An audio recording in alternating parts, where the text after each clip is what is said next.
this is just the Fungi Coins. Today, I have something to show you. This. A penny. Just an ordinary, everyday, run-of-the-mill penny. Billions and billions have been minted. One of the most common coins you'll ever find here in America is a penny. And along with the penny, there is the quarter, nickel, dime, and those are the most common coins you'll find. And a little bit rarer, you'll find half dollars and dollar coins. But what if I told you I have coins that are much rarer than any of those? I have 10 of the rarest, lesser known coins I've ever made in America, and I had no idea some of these coins were even minted when I made this video. So, what are these coins? Let me tell you. I'm going to start off number 10. Number 10, the half cent or the hay penny. However you want to say it, it is 1/2 of 1 penny. The only time you'll ever see fractions here in America is at gas stations. But they actually used to be more common. From 1793 to 1857, the U.S. Mint produced a half cent. It was the smallest value coin in American history. Fractions of a cent, which are technically called mills, were actually very useful when small denominations of currency had some value to them. In fact, the United States produced 1 mill tokens that were 1/10 of a cent at various points in history. 1/10 of a cent.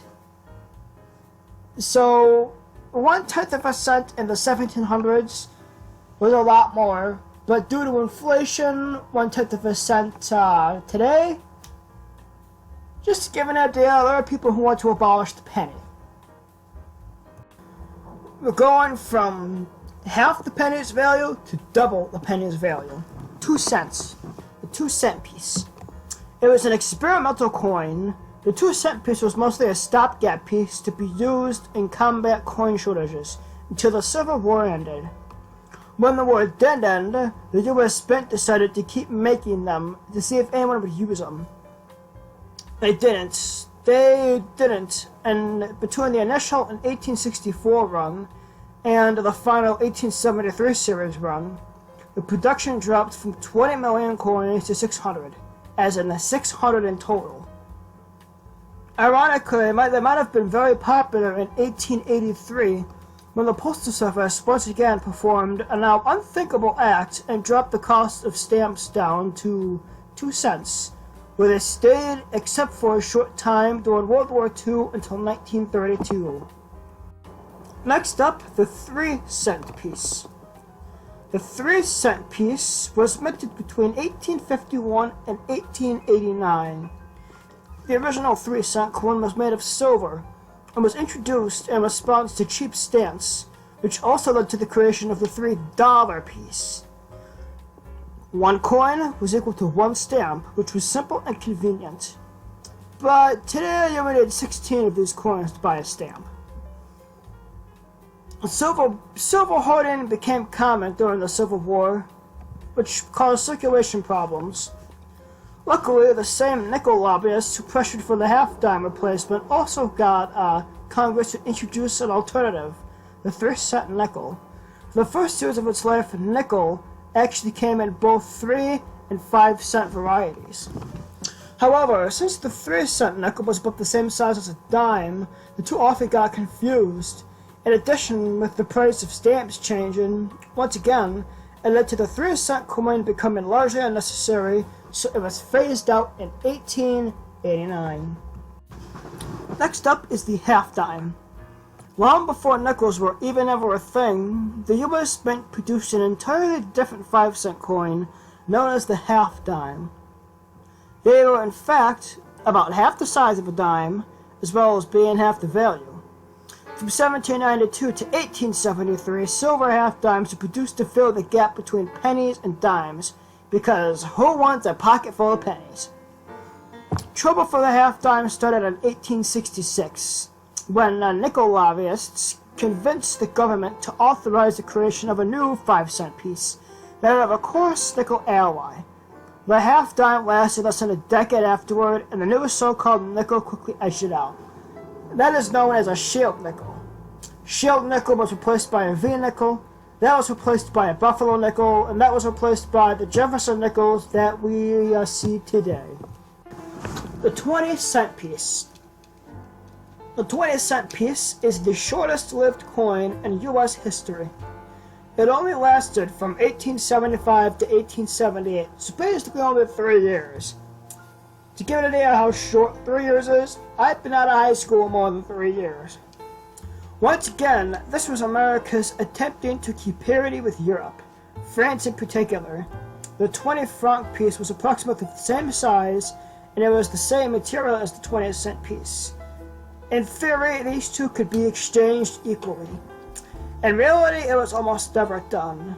Though the francs were a popular reserve currency at the time, the average citizen didn't have much need for a 20-cent coin, especially since quarters were already established. A $3 piece. From 1854 to 1889, the U.S. Mint produced a gold coin worth $3, which was a bit surprising because there was already a quarter eagle coin worth $2.50. Why did they even feel a need to create a separate coin for the extra 50 cents? The answer? Stamps. More specifically, buying a whole lot of stamps. In the mid-1800s, the U.S. Postal Service actually lowered the price of stamps from 5 cents to 3. Thus, it was widely assumed, although never directly stated, that essentially the sole purpose of the $3 coin was to conveniently buy 100 stamps in a single transaction. Obviously, they weren't used for much of anything else, and stamps, of course, didn't stay at the same price forever, so within a few decades, the coin was retired. And for the record, a $3 piece would buy 6.5 stamps today. Number 4. This coin only goes by one name, Stella. In the 1860s, several European countries banded together to create a universal currency, sort of like an early attempt at the euro.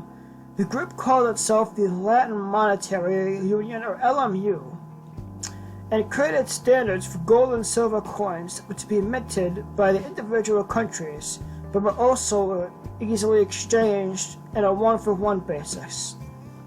The U.S. briefly considered joining the LMU and produced a concept coin called the Stella.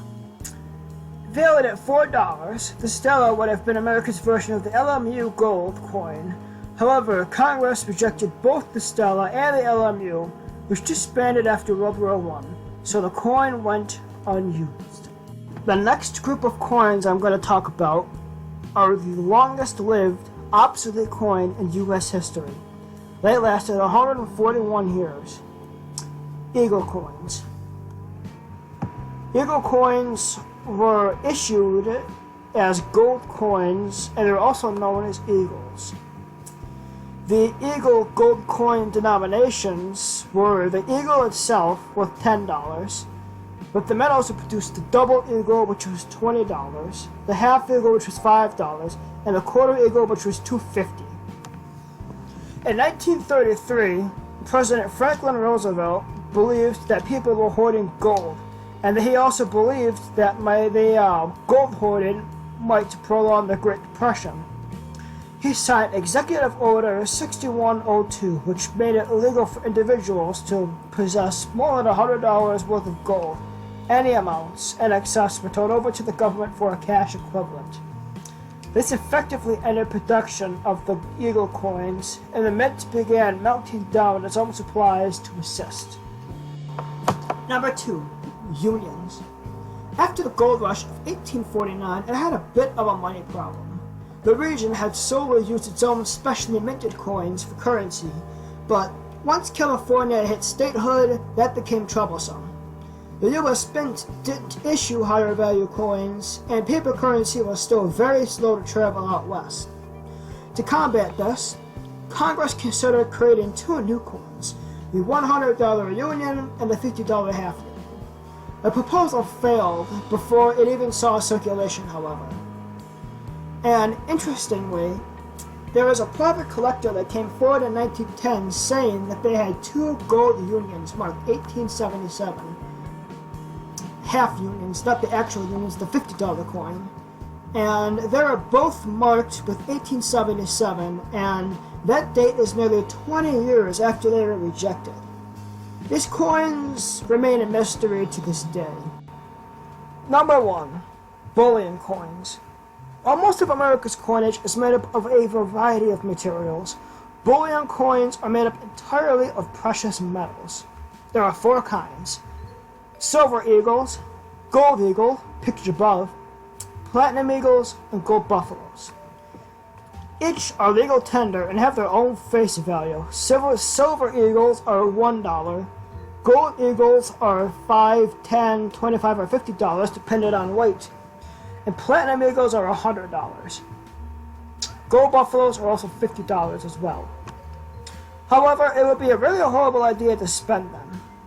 The coins are intended to be bought and sold at the current market value of the metal, when they were created.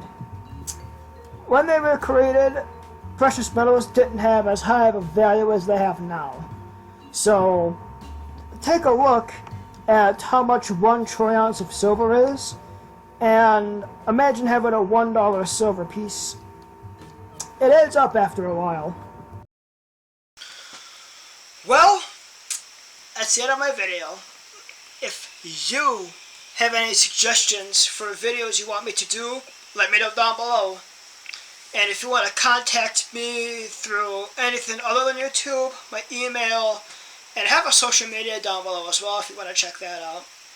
So, with that being said, my name is just a fun guy. Don't forget to like, comment, subscribe, and share, and hit that bell icon. Until next time, I'm signing off. So long, YouTube.